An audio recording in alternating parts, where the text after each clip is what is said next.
প্রিয় দর্শক শ্রোতা, রমজান মাস অত্যন্ত দামি ও সম্মানিত মাস। এটি রহমত, মাগফিরাত ও নাজাতের মাস। এই পবিত্র রমজান মাসে মন প্রাণ দিয়ে ঈমানের সাথে এই চারটি জিকির বেশি বেশি করুন। একমাত্র আল্লাহ তাআলাকে খুশি করার জন্য করুন। নবীজি সাল্লাল্লাহু আলাইহি ওয়াসাল্লাম সর্বদা এই চারটি জিকির করতেন। প্রিয় দর্শক, এই চারটি জিকির কি? যদি না জেনে থাকেন তাহলে আমি অনুরোধ করে বলবো, ধৈর্য সহকারে আজকের ভিডিওটি দেখুন ও শুনুন, তাহলে শিখতে পারবেন। প্রিয় দর্শক শ্রোতা, জিকির বড় দামি একটি ইবাদত।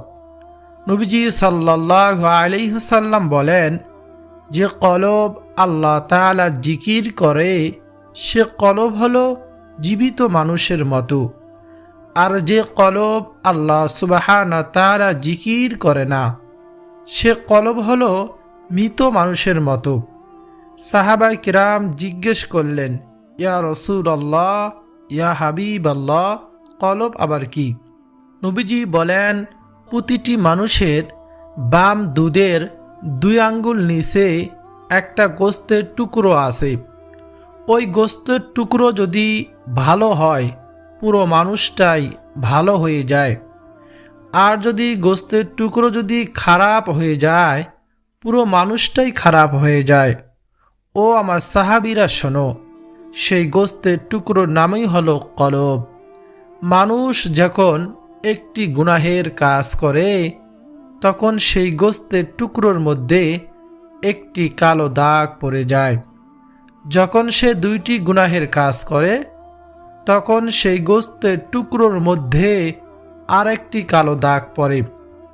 যখন সে এমনিভাবে গুনাহের কাজ করতেই থাকে তখন দাগ পড়তে পড়তে এক সময় তার কলবটা একেবারে অপবিত্র হয়ে যায়, নষ্ট হয়ে যায়, ময়লা আবর্জনায় ভরে যায়। প্রিয় দর্শক, সাহাবায়ে কিরাম নবীজিকে জিজ্ঞেস করলেন, ও নবী, সেই গোস্তের টুকরো আবার কিভাবে পবিত্র করতে হয়?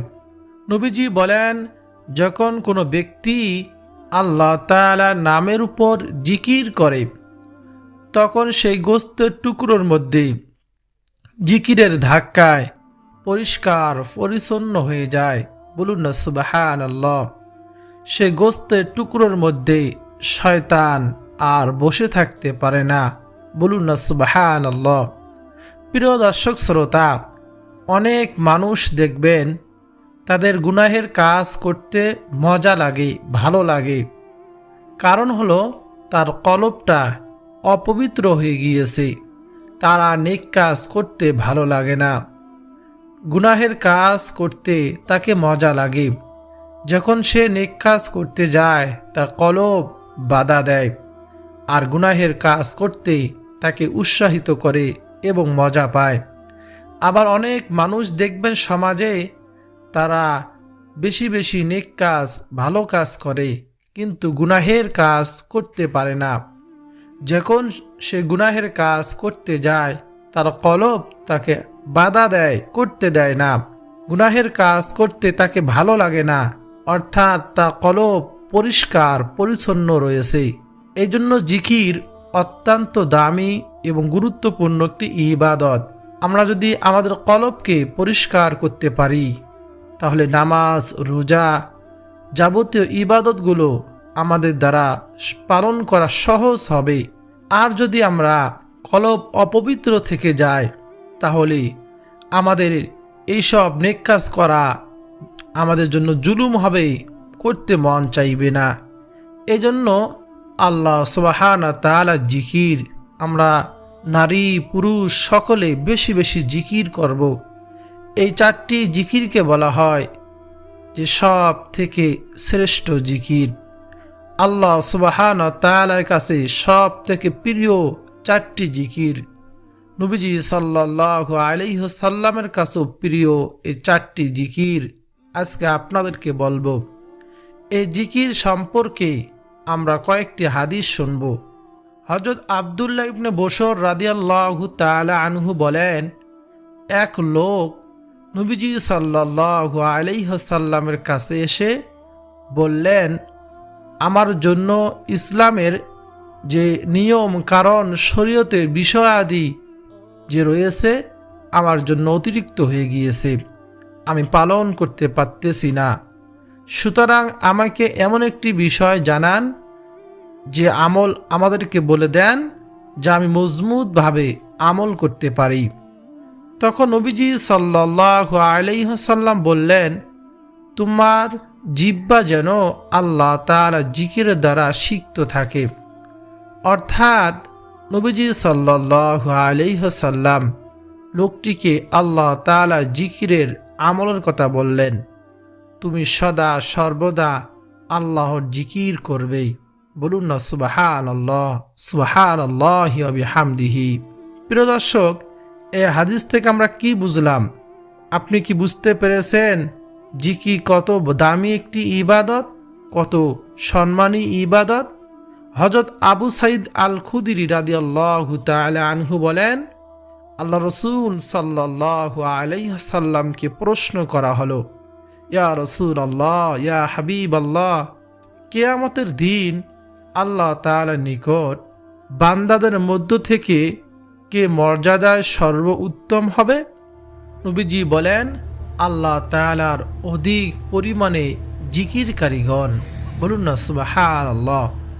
প্রিয় দর্শক, আবু দারদা রাদিয়াল্লাহু তাআলা আনহু তিনি আরো বলেন, নবীজি বলেছেন, আমি তোমাদেরকে কি তোমাদের অতি উত্তম কাজ প্রসঙ্গে জানাবো না, যা তোমাদের মুনিবের নিকট সবচেয়ে পবিত্র, তোমাদের সম্মানের দিক থেকে সবচেয়ে উঁচু, স্বর্ণ ও রৌপ্য দান খয়রাত করার চেয়েও বেশি ভালো, এবং তোমাদের শত্রুর মোকাবেলায় অবতীর্ণ হয়ে তাদেরকে হত্যা করা কিংবা শহীদ হওয়ার থেকেও অতি উত্তম। বলুন না সুবহানাল্লাহ। তখন সাহাবারা বললেন, ইয়া রাসূলুল্লাহ, বলুন। নবীজি সাল্লাল্লাহু আলাইহি ওয়াসাল্লাম বললেন, সেটি হলো আল্লাহ তাআলার জিকির। প্রিয় দর্শক, এ হাদিসে নবী করিম সাল্লাল্লাহু আলাইহি ওয়াসাল্লাম জিকিরের 5টি ফায়দা ও শ্রেষ্ঠত্বর বয়ান করেছেন। বলুন না সুবহানাল্লাহ। সেগুলো হলো, 1 নম্বর, জিকির হলো সর্বোত্তম আমল। 2 নম্বর, জিকির আল্লাহ তাআলার কাছে সবচেয়ে পবিত্র আমল। 3 নম্বর, আল্লাহর জিকিরের ফলে সম্মান বৃদ্ধি পায়। 4 নম্বর, জিকির করা স্বর্ণ রৌপ্য দান খয়রাত করার চাইতেও উত্তম। 5 নম্বর, জিকির করা জিহাদে শহীদ হওয়ার চেয়েও ভালো। বলুন না সুবহানাল্লাহ, আল্লাহু আকবার। এই হাদিসের শেষে হযরত মুআজ ইবনে জাবাল রাদিয়াল্লাহু তাআলা আনহু তিনি বলেন, আল্লাহ তাআলার শাস্তি হতে মুক্তি পাওয়ার জন্য আল্লাহ তাআলা জিকিরের তুলনায় অগ্রগণ্য কোনো জিনিস নেই। অর্থাৎ যে যত বেশি জিকির করবে সে তত বেশি আল্লাহ তাআলার আযাব গজব থেকে দূরে থাকবে। বলুন না সুবহানাল্লাহ। প্রিয় দর্শক, কিয়ামতের দিন হাসরের ময়দানে অধিক জিকিরকারীগণ যারা বেশি বেশি জিকির করবে দুনিয়াতে থাকা অবস্থায়, তারা সবার আগে আগে আল্লাহ তাআলা জান্নাতে চলে যাবে, অগ্রসর হয়ে যাবে। প্রিয় দর্শক শ্রোতা, এই জন্য জিকির এমন একটি ইবাদত, আপনার উজু না থাকলেও আপনি জিকির করতে পারবেন। উজু থাকা অবস্থায় আপনি জিকির করতে পারবেন। আপনি বসে আছেন, জিকির করতে পারবেন। আপনি চলতেছেন, কোথাও যাইতেছেন, সংসারের কাজ করতেছেন, অফিস আদালতের কাজ করতেছেন, আপনি জিকির করতে পারবেন। শুয়ে আছেন, জিকির করুন। জিকির এমন একটি ইবাদত সর্বদা করা যায়। মানুষের সামনে থেকেও মনে মনে জিকির করা যায়। এজন্য বেশি বেশি আল্লাহ তাআলা জিকির করব। প্রিয় দর্শক শ্রোতা, 1 নম্বর জিকিরটি হলো হযরত আবু হুরায়রা রাদিয়াল্লাহু তাআলা আনহু, এই আবু হুরায়রা রাদিয়াল্লাহু তাআলা আনহু নবীজির অনেক প্রিয় একজন সাহাবী। তিনি বলেন, রাসূলুল্লাহ সাল্লাল্লাহু আলাইহি ওয়াসাল্লাম বলেন, কোনো বান্দা যদি একনিষ্ঠতার সাথে লা ইলাহা ইল্লাল্লাহ বলবে, তার জন্য আকাশের সকল দরজা খুলে দেওয়া হয়, ফলে উক্ত কালিমা আরশে আজিম পর্যন্ত পৌঁছায়া যায়। বলুন না সুবহানাল্লাহ। এই লা ইলাহা ইল্লাল্লাহ এমন একটি জিকির, কঠিন হাসরের ময়দানে, কাল কিয়ামতের ময়দানে আল্লাহ সুবহানাহু ওয়া তাআলা নবীজি সাল্লাল্লাহু আলাইহি ওয়াসাল্লামকে ডাক দিয়ে বলবেন, হে মুহাম্মদ, আমার বন্ধু হাবিব, আজকে এই হাসরের ময়দানে আমার সৃষ্টির মধ্যকার হতে আপনার উম্মতের মধ্যকার এমন ব্যক্তিকে জান্নাতে প্রবেশ করান যে জীবনে একবার হলেও লা ইলাহা ইল্লাল্লাহ বলেছে এবং এর উপর মৃত্যুবরণ করেছে। বলুন না সুবহানাল্লাহ। অন্য এক হাদিসে এসেছে, এই লা ইলাহা ইল্লাল্লাহ যে ব্যক্তি পাঠ করবে সে ব্যক্তি জান্নাতে চলে যাবে। বলুন না সুবহানাল্লাহ। এই লা ইলাহা ইল্লাল্লাহকে বলা হয় সব থেকে পৃথিবীর শ্রেষ্ঠ জিকির হলো লা ইলাহা ইল্লাল্লাহ। এই লা ইলাহা ইল্লাল্লাহর ফজিলত শুনলে আপনি অবাক হয়ে যাবেন।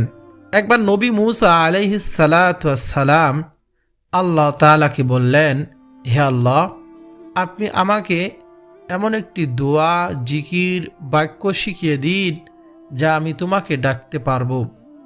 আল্লাহ সুবহানাহু ওয়া তাআলা নবী মূসা আলাইহিস সালাতু ওয়াস সালামকে বললেন, হে নবী মূসা, তুমি বলো লা ইলাহা ইল্লাল্লাহ। নবী মূসা আলাইহিস সালাতু ওয়াস সালাম তখন আল্লাহ তাআলাকে বললেন, হে আল্লাহ, আমি চাইছি যে এমন একটি গোপন আমল, সিক্রেট আমল আমাকে দিবেন যা আমি একমাত্র তোমাকে ডাকবো। এই লা ইলাহা ইল্লাল্লাহ তোমার তো সকল বান্দাই জানে, তারা তোমাকে ডাকে যে লা ইলাহা ইল্লাল্লাহ, আল্লাহ ছাড়া কোনো মাবুদ নেই। তুমি আমাকে একটি গোপন জিকির আমল শিখিয়ে দাও। তখন আল্লাহ সুবহানাহু ওয়া তাআলা নবী মূসা আলাইহিস সালাতু ওয়াস সালামকে বললেন, হে নবী মূসা, তুমি এই লা ইলাহা ইল্লাল্লাহকে ছোট মনে করিও না। আমি আল্লাহ ছাড়া সাত আসমান, সাত জমিন, সকল সৃষ্টিকুলকে যদি তুমি এক পাল্লায় রেখে দাও, আল্লাহ ইলাহা ইল্লাল্লাহ যদি অপর পাল্লায় রেখে দাও, এই লা ইলাহা ইল্লাল্লাহর পাল্লা ভারী হয়ে যাবে। বলুন না সুবহানাল্লাহ। এই লা ইলাহা ইল্লাল্লাহ কত যে দামি, শ্রেষ্ঠ একটি জিকির। এজন্য আমি অনুরোধ করে বলবো, ও প্রিয় মহিলা, মা বোনেরা, যারা আপনারা সংসারে কাজ করেন, অফিস আদালতের, এরকম হাঁটতে চলতে শুয়ে আছেন, জিকির করুন লা ইলাহা ইল্লাল্লাহ। বসে আছেন, জিকির করুন লা ইলাহা ইল্লাল্লাহ। আপনি পবিত্র কোরআনুল কারীম পাঠ করতে পারেন না, তাহলে আপনি তো লা ইলাহা ইল্লাল্লাহ এই সহজ জিকিরটি করতে পারেন। বেশি বেশি লা ইলাহা ইল্লাল্লাহ জিকির করুন, কারণ পবিত্র মাহে রমজান রহমত, মাগফিরাত, নাজাতের মাস। এই মাসে একবার সুবহানাল্লাহ বললে, একবার লা ইলাহা ইল্লাল্লাহ বললে অন্য মাসে ৭০ বার পাঠ করার সমপরিমাণ সওয়াব আল্লাহ তাআলা আপনার আমার আমলনামার মধ্যে দিয়ে দিবেন। বলুন না সুবহানাল্লাহ। গুনাহ মাফের মাস, রহমত, মাগফিরাত, নাজাতের মাস। এজন্য আমরা বেশি বেশি লা ইলাহা ইল্লাল্লাহ জিকিরটি করব ইনশাআল্লাহ। আল্লাহ সুবহানাহু ওয়া তাআলা যেন আমাদের সবাইকে লা ইলাহা ইল্লাল্লাহ এবং মাঝে মাঝে মুহাম্মাদুর রাসূলুল্লাহ জিকিরটি করার তৌফিক দান করেন। সকলে বলি আমিন। এবং লা ইলাহা ইল্লাল্লাহ জিকির যে যত বেশি করবে, মৃত্যুর সময় আল্লাহ তাআলা তাকে এই কালিমা লা ইলাহা ইল্লাল্লাহ মুহাম্মদ রাসূলুল্লাহ নসিব করবেন। সকলে বলি আমিন। প্রিয় দর্শক শ্রোতা, তারপর দ্বিতীয় নাম্বার জিকিরটি হলো সুবহানাল্লাহি ওয়া বিহামদিহি। এই সুবহানাল্লাহি ওয়া বিহামদিহি এই তাসবিহটি সম্পর্কে নবীজি সাল্লাল্লাহু আলাইহি ওয়াসাল্লাম বলেন, যে ব্যক্তি সুবহানাল্লাহি ওয়া বিহামদিহি প্রতিদিন 100 বার পাঠ করবে, সমুদ্র ফেনা পরিমাণও যদি তার সগীরা গুনাহ থাকে, তারপর তার গুনাহগুলো আল্লাহ তাআলা মাফ করে দিবেন। বলুন না সুবহানাল্লাহ। এজন্য প্রত্যেক দিন আমরা সুবহানাল্লাহি ওয়া বিহামদিহি পাঠ করার চেষ্টা করব, আমল করব ইনশাআল্লাহ। তারপর যে জিকিরের কথা বলবো সে আমলটি হলো প্রত্যেক ফরজ নামাজের পর, ফজরের সব নামাজ কমপ্লিট করে, জোহরের সব নামাজ কমপ্লিট করে আপনি তারপর শেষে সুবহানাল্লাহ 33 বার পাঠ করবেন, আলহামদুলিল্লাহ 33 বার পাঠ করবেন, আল্লাহু আকবার 34 বার পাঠ করব ইনশাআল্লাহ। এই 3 তাসবির অনেক অনেক ফজিলত রয়েছে। আপনি চেষ্টা করবেন আপনার হাতের আঙ্গুলের মধ্যে করায় গনে গনে পড়ার জন্য। কি জন্য? হাদিসে এসেছে কিয়ামতের ময়দানে আমাদের মুখকে আল্লাহ তাআলা বদ্ধ করে দিবেন, আমাদের হাত আল্লাহ তাআলার কাছে সাক্ষী দিবে, আমাদের পা আল্লাহ তাআলার কাছে সাক্ষী দিবে। আল্লাহ তাআলা হাত দিয়েছেন, হাতের শুকরিয়া আদায়ের জন্য আমরা যখন আঙ্গুলে করায় গনে গনে পড়ব, কাল কিয়ামতের ময়দানে আমাদের হাত সাক্ষী দিবে, হে আল্লাহ, তোমার এই বান্দা প্রত্যেক নামাজের পর এই জিকিরগুলো করেছে, হাত জানবে। এই জন্য যদি হিসাব উল্টাউল্টি না হয়, অবশ্যই হাতে করায় গনে গনে আমরা 3টি জিকির সুবহানাল্লাহ 33 বার, আলহামদুলিল্লাহ 33 বার, আল্লাহু আকবার 34 বার আমরা পাঠ করব ইনশাআল্লাহ। সর্বশেষ 4 নম্বরের জিকিরটি হলো নবীজি সাল্লাল্লাহু আলাইহি ওয়াসাল্লামের উপর আমরা বেশি বেশি দরুদ শরীফ পাঠ করব। নবীজি বলেন, তোমরা বেশি বেশি পরিমাণে দরুদ পাঠ করিও। নবীজি বলেন, যে ব্যক্তি একবার দরুদ শরীফ পাঠ করবে, আল্লাহ সুবহানাহু ওয়া তাআলা তাকে 3টি পুরস্কার দান করেন। বলুন না সুবহানাল্লাহ।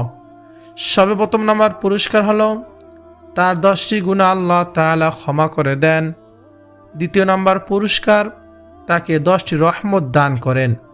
তৃতীয় নাম্বার পুরস্কার, আল্লাহ সুবহানাহু ওয়া তাআলা তার মর্যাদা 10 ধাপ বাড়িয়ে দেন। বলুন না সুবহানাল্লাহ। তাই আমরা বেশি বেশি পরিমাণে সব থেকে ছোট দরুদ সাল্লাল্লাহু আলাইহি ওয়াসাল্লাম পাঠ করব, আর যদি পারি দরুদ ইব্রাহিম পাঠ করার চেষ্টা করব। নবীজি কি বলেছেন জানেন? জানলে আপনি অবাক হয়ে যাবেন। নবীজি সাল্লাল্লাহু আলাইহি ওয়াসাল্লাম বলেন, যে ব্যক্তি আমার প্রতি বেশি বেশি দরুদ শরীফ পাঠ করবে, সে হাসরের ময়দানে আমার একেবারে নিকটেই থাকবে।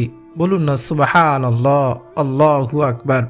এবং নবীজি সাল্লাল্লাহু আলাইহি ওয়াসাল্লাম যে ব্যক্তি সকালে 10 বার, সন্ধ্যায় 10 বার পাঠ করবে দরুদ শরীফ, কাল কঠিন হাসরের ময়দানে নবীজি সাল্লাল্লাহু আলাইহি ওয়াসাল্লাম তাকে সুপারিশ করে, শাফায়াত করে জান্নাতে নিয়ে যাবেন। বলুন না সুবহানাল্লাহ, আল্লাহু আকবার। প্রিয় দর্শক শ্রোতা, আল্লাহ তাআলার কাছে সবচেয়ে প্রিয় জিকির হলো 4টি। কয়টি? 4টি। হযরত মাসুরা বিনতে জুনদুব রাদিয়াল্লাহু তাআলা আনহু বলেন, রাসূলুল্লাহ সাল্লাল্লাহু আলাইহি ওয়াসাল্লাম বলেছেন, আল্লাহ তাআলার কাছে বেশি প্রিয় জিকির 4টি। তা হলো সুবহানাল্লাহ, আলহামদুলিল্লাহ, লা ইলাহা ইল্লাল্লাহ ও আল্লাহু আকবার। এই জিকিরগুলো যে কোনো একটি দিয়ে শুরু করা যেতে পারে। সহিহ মুসলিম শরীফের হাদিস। জিকিরগুলো একসঙ্গে মিলিয়ে এভাবে পড়া যেতে পারে। আপনি এভাবেও পড়তে পারেন, সুবহানাল্লাহি ওয়ালহামদুলিল্লাহি ওয়ালা ইলাহা ইল্লাল্লাহু ওয়াল্লাহু আকবার। আপনি জিকিরগুলো এভাবেও করতে পারেন। প্রিয় দর্শক শ্রোতা, এই শ্রেষ্ঠ 4টি জিকির সুবহানাল্লাহ, আলহামদুলিল্লাহ, লা ইলাহা ইল্লাল্লাহ, আল্লাহু আকবার জিকির আমরা বেশি বেশি করব।